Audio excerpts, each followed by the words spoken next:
name is David. I'm here with Tim. Tim, what are you doing? What you been doing this week in the genre world? Goodness, my genre world. I have ventured back into the land of Shudder, one of my favorite streaming platforms, and watched yet another one of your favorites, a foreign film entitled The Wailing. Yay.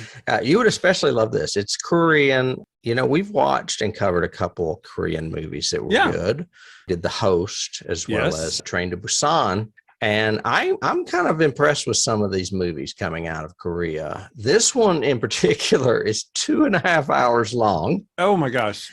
It gets 99% on Rotten Tomatoes. And that's just from 3 reviews though. And that was actually it's not. It's from 85 reviews. Okay. And out of the audience score of 82%, there were 5,000 people. So not too bad. I'm going to try to explain this a bit without spoiling it. This movie held my attention the entire way. Even though it's 2.5 hours long, I would recommend it. And it's on our list. I may even push it for one of our shows. It deals with good and evil on both a metaphorical level and on the story itself. And it has lots of horror aspects in it, including a supposed ghost, zombies, and a lot of examples of demonic possession. It basically involves a Japanese man that has mysteriously appeared in this small Korean town. They call it a village. I would call it a town. But there are village-like aspects that are kind of rural in it. And at the moment of his appearance, or at the time of his appearance, strange things start happening. There's actually a small, what could have potentially been a pandemic, where it looks like there's this disease outbreak and there's violence and murder and rape. And it turns out that it is really not a disease so much as it is what I was saying, demonic possession. And all of this coincides with the arrival of this Japanese man. So all of a sudden, he's the target. They keep blaming him.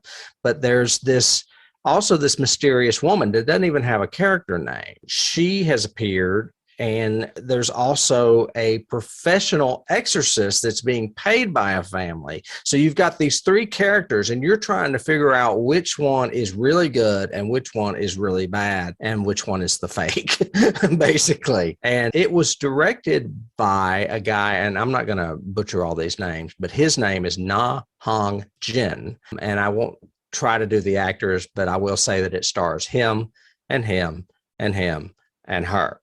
I gave you a synopsis. I'm not going to tell you how it ends up, but I do kind of like that it has some familiar tropes in it. As far as the whole good versus evil thing, it's got the thing that we saw in The Host, where there's like a lovable loser character. And in The Host, it was the father figure, the young single father.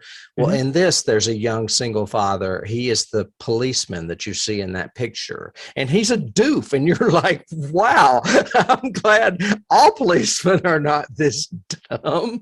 But he's a victim of his own impulses, because his daughter ends up becoming a victim, and he's trying to figure out what happens, what is going on. So anyway, that's all I'm going to say. It's on Shudder for those of you out there that would like to see it. And I would just like to say thanks, Shudder, for bringing these foreign films to us, because otherwise I don't think a lot of people in America, especially the average horror moviegoer, would be watching these movies.